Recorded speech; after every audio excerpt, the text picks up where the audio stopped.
നമസ്കാരം. പുതിയൊരു വീഡിയോയിലേക്ക് എല്ലാവർക്കും ഒരിക്കൽ കൂടി സ്വാഗതം. രാമായണ പാരായണം ഉയർന്നു കേൾക്കുന്ന സന്ധ്യകളാണ് ഇനി വരാൻ പോകുന്നത്. 2025 ജൂലൈ 17 വ്യാഴാഴ്ചയാണ് കർക്കിടക മാസം ആരംഭിക്കുന്നത്. കർക്കിടക മാസത്തിലെ ഓരോ സന്ധ്യകളെയും ഭക്തിപൂരിതമാക്കുന്നതിന് രാമായണം ദിവസവും പാരായണം ചെയ്യാവുന്നതാണ്. എന്നാൽ വീട്ടിൽ രാമായണം പാരായണം ചെയ്യുമ്പോൾ ശ്രദ്ധിക്കേണ്ടതായ ചില കാര്യങ്ങളുണ്ട്. കർക്കിടകത്തിൽ രാമായണ പാരായണം വളരെ പുണ്യമായ ഒരു കർമ്മമായി തന്നെയാണ് കണക്കാക്കുന്നത്. അതുകൊണ്ട് തന്നെ കൃത്യമായ ചിട്ടകൾ പാലിച്ചു വേണം രാമായണം വീട്ടിൽ പാരായണം ചെയ്യുവാൻ. എല്ലായിടത്തും വായിക്കാവുന്ന ഒരു മഹത് ഗ്രന്ഥമാണ് രാമായണം. എന്നാൽ നമ്മുടെ വീട്ടിൽ കർക്കിടക മാസത്തിൽ അത് വായിക്കുമ്പോൾ അതിൻ്റെതായ പ്രാധാന്യം അറിഞ്ഞു തന്നെ വായിക്കുക. എങ്കിൽ മാത്രമേ രാമായണ പാരായണത്തിലൂടെ ലഭിക്കുന്ന പോസിറ്റീവ് എനർജി നമുക്കും നമ്മുടെ വീട്ടിലും നിറയുകയുള്ളൂ. ഹൈന്ദവരായ എല്ലാവരുടെയും വീട്ടിലുണ്ടാകേണ്ട ഒഴിവാക്കാനാവാത്ത പുണ്യഗ്രന്ഥമാണ് ഭാഗവതവും രാമായണവും. എന്നാൽ ഇത് വെറുതെ വെച്ചിട്ട് കാര്യമില്ല. അത് പാരായണം ചെയ്യുമ്പോഴാണ് അതിൻ്റെ ഗുണഫലങ്ങൾ നമുക്ക് ലഭിക്കുന്നത്.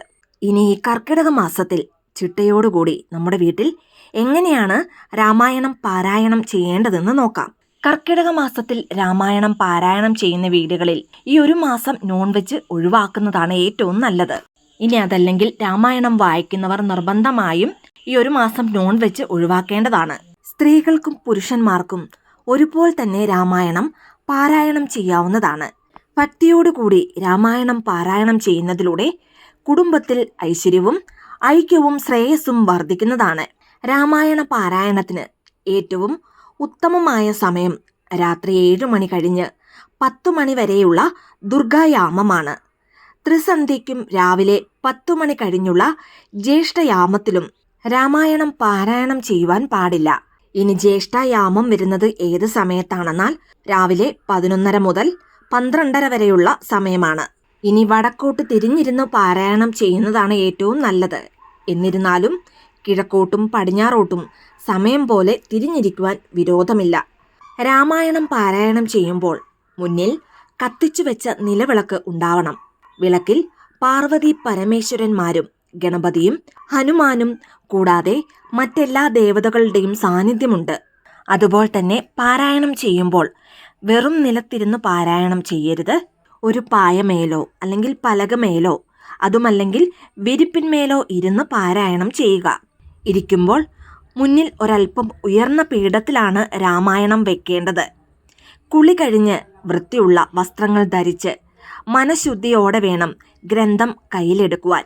ആദ്യം ശ്രീരാമസ്തുതികൾ ചൊല്ലുക. പിന്നീട് പാരായണം തുടങ്ങാവൂ. പാരായണത്തിന് മുൻപ് തുളസിപ്പൂ കൊണ്ട് വിളക്കുപൂജ ചെയ്യുന്നതും നല്ലതാണ്. ഇനി വായിച്ചു തുടങ്ങുമ്പോൾ വാൽമീകി, തുഞ്ചത്ത് എഴുത്തച്ഛൻ കൂടാതെ ഗുരു, ഗണപതി, സരസ്വതി, പാർവതി, ശ്രീ മഹാദേവൻ, വിഷ്ണു, ഹനുമാൻ തുടങ്ങിയവരെ സ്മരിക്കുകയും അറിയുമെങ്കിൽ ഇവരുടെ ശ്ലോകങ്ങൾ ചൊല്ലുന്നതും നല്ലതാണ്. ഇനി വീട്ടിലെ എല്ലാവരും പാരായണ സ്ഥലത്ത് ഒരുമിച്ചിരുന്ന് അതിലൊരാൾ വായിക്കുകയും മറ്റുള്ളവർ ശ്രദ്ധിക്കുകയും വേണം.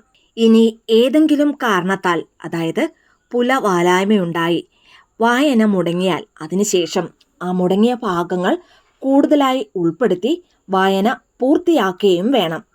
രാമായണത്തിലെ ഓരോ ഭാഗം പാരായണം ചെയ്യുമ്പോഴും അതിനനുസൃതമായ ഫലങ്ങൾ കൈവരുമെന്നാണ് വിശ്വാസം. അതുകൊണ്ടാണ് വിശ്വാസികൾ ഭാഗവതം കെട്ടിച്ചു നോക്കുന്നത്. മനുഷ്യന്റെ ജീവിതത്തിലെ എല്ലാ കാലങ്ങളും രാമായണത്തിൽ ഉൾപ്പെട്ടിട്ടുണ്ട്. ശരാശരി 20 മിനിറ്റ് വെച്ച് പാരായണം ചെയ്താൽ കർക്കിടക മാസത്തിൽ രാമായണം വായിച്ച് പൂർത്തിയാക്കാവുന്നതാണ്. ശ്രീരാമന്റെ ജനനം മുതൽ പട്ടാഭിഷേകം വരെയുള്ള പൂർവ്വ രാമായണമോ അല്ലെങ്കിൽ അശ്വമേധം വരെയുള്ള ഉത്തര രാമായണമോ വായിക്കാവുന്നതാണ്. 24,000 ശ്ലോകങ്ങൾ വായിച്ചു തീർക്കണമെന്നാണ് സങ്കല്പം. ഇതിൽ ഏതു വായിക്കണമെന്ന് ആദ്യം നിശ്ചയിക്കുക. പിന്നീട് കർക്കിടകം 1 മുതൽ 31 വരെ ഓരോ ഭാഗം പാരായണം ചെയ്യാം. അപ്പോൾ അതിന് ആനുപാതികമായി ദിവസങ്ങൾ ക്രമീകരിക്കുകയും വേണം. ഇനി പൂർണ്ണമായി രാമായണം ഒരാവർത്തി വായിക്കുവാൻ 10 മണിക്കൂർ എടുക്കും. ഇതിനെ കണക്കാക്കി പാരായണം എത്ര വേണമെന്ന് നിശ്ചയിക്കാവുന്നതാണ്. കർക്കിടകത്തിൽ ശരാശരി 20 മിനിറ്റ് വെച്ചു പാരായണം ചെയ്യാവുന്നതാണ്. അതുപോലെ തന്നെ വലത്തെ പേജിൽ നിന്ന് ആരംഭിച്ച് വലത്തെ പേജിൽ തന്നെ നിർത്തും വിധം വായിക്കുവാനും ശ്രദ്ധിക്കണം. ഇടത്തെ പേജ് ജ്യേഷ്ഠയും വലത്തെ പേജ് ലക്ഷ്മിയുമാണ്. അതുകൊണ്ടാണ് ഈ രീതിയിൽ വായിക്കണമെന്നും പറയുന്നത്.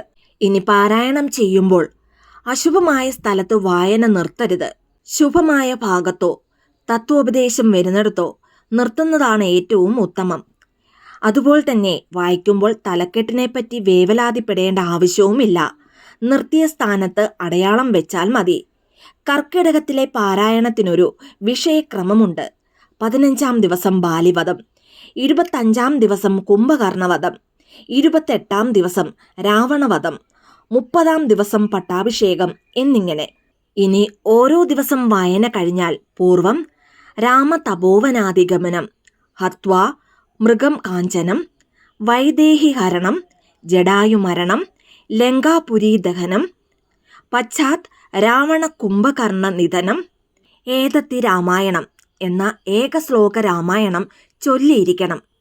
കർക്കിടക പാരായണം പൂർത്തിയായാൽ രാമായണത്തിലെ സീതാരാമാദി സകല ദേവതകളും പട്ടാഭിഷേക രൂപത്തിൽ വരുന്ന 1 വർഷക്കാലം മുഴുവൻ ഞങ്ങളുടെ ഉള്ളിൽ സാന്നിധ്യം ചെയ്യണേ എന്ന പ്രാർത്ഥനയോടെ ഓരോരുത്തരും രാമായണം 2 കൈകളുടെയും വിരൽ തുമ്പുകൊണ്ട് തൊട്ട് നേത്രങ്ങളിൽ വെച്ചു തൊഴുത് നമസ്കരിച്ച് പ്രാർത്ഥിക്കാവുന്നതാണ്. തുടർന്ന് അന്നദാനം, പുടവദാനം, രാമായണ ഗ്രന്ഥദാനം തുടങ്ങിയ ദാനങ്ങൾ ചെയ്യാവുന്നതുമാണ്. ഓരോരുത്തരുടെയും കഴിവിന് അനുസരിച്ചുള്ള പൂജകളും നടത്തിയാൽ നന്ന്. പുണർദം നക്ഷത്ര ദിവസം പട്ടാഭിഷേകം പാരായണം ചെയ്യുമ്പോഴും 31-ാം തീയതി പാരായണം അവസാനിപ്പിക്കുമ്പോഴും പൂജകൾ ചെയ്താൽ കൂടുതൽ ഫലമുണ്ടാകുന്നതാണ്. വിവാഹാനന്തരം വരഗൃഹപ്രവേശം ചെയ്ത അന്നും ഇനി സ്വന്തമായി നിർമ്മിച്ച വീട്ടിൽ ഗൃഹപ്രവേശം നടത്തിയ അന്നും രാത്രിയിൽ രാമായണം വായിച്ചാൽ പാർവതി പരമേശ്വരന്മാർ ആ വീട്ടിൽ സ്ഥിരമായി വസിക്കും എന്നാണ് വിശ്വാസം.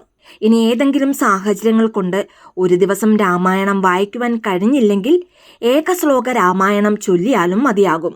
ഇനി കർക്കിടകം 1-ാം തീയതി മുതൽ 30-ാം തീയതി വരെ ഓരോ ദിവസവും വായിക്കേണ്ട അധ്യായങ്ങൾ ഏതെല്ലാമാണെന്ന് നോക്കാം.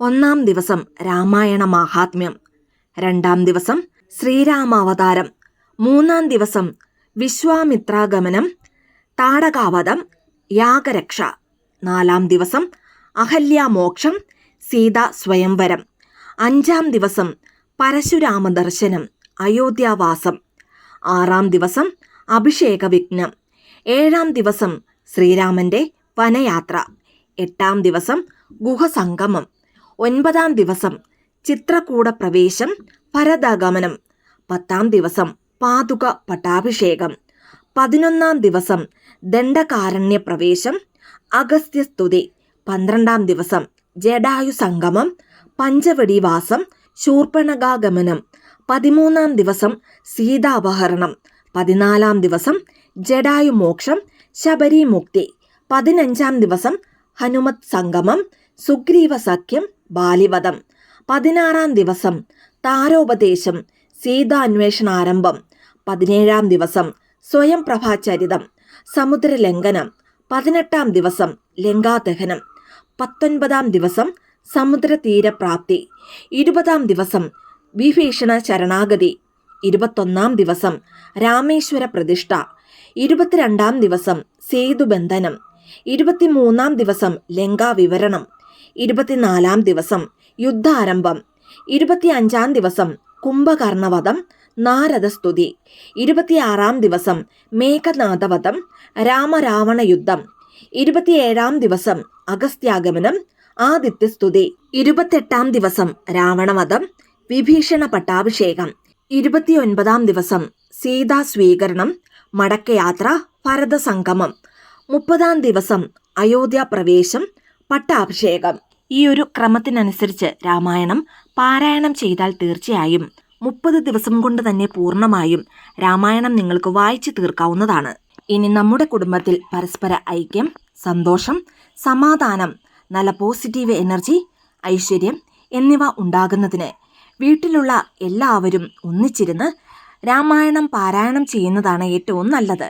ഇതുകൂടാതെ ഓരോ ദിവസവും പാരായണം ചെയ്ത് അവസാനിപ്പിക്കുമ്പോഴും ഒരു തുളസിക്കതിരെങ്കിലും ഭഗവാന്റെ തൃപ്പാദത്തിൽ സമർപ്പിച്ച് പ്രാർത്ഥിക്കേണ്ടതാണ്. കർക്കിടക മാസത്തിലെ രാമായണ പാരായണത്തിലൂടെ സകലവിധ നന്മകളും നമ്മുടെ ജീവിതത്തിൽ വന്നു ചേരുന്നതാണ്. കൂടാതെ ഭാര്യ ഭർത്താക്കന്മാർ തമ്മിൽ പരസ്പര സ്നേഹവും ഒത്തൊരുമയും വർദ്ധിക്കുന്നതാണ്. ഇനി മക്കൾക്ക് മാതാപിതാക്കളോട് സ്നേഹവും ബഹുമാനവും, മക്കളോട് മാതാപിതാക്കൾക്ക് പുത്രവാത്സല്യവും, കുടുംബത്തിൽ ഐക്യവും സമാധാനവും ഐശ്വര്യവും സന്തോഷവും നിറയുന്നതാണ്. അതുകൊണ്ട് രാമായണവും ഭാഗവതവും നമ്മുടെ വീട്ടിൽ വെറുതെ വാങ്ങിച്ചു വെച്ചിട്ട് കാര്യമില്ല. അത് പാരായണം ചെയ്യുമ്പോഴാണ് നമ്മുടെ വീട്ടിൽ ഐശ്വര്യവും സന്തോഷവും നിറയുന്നത്.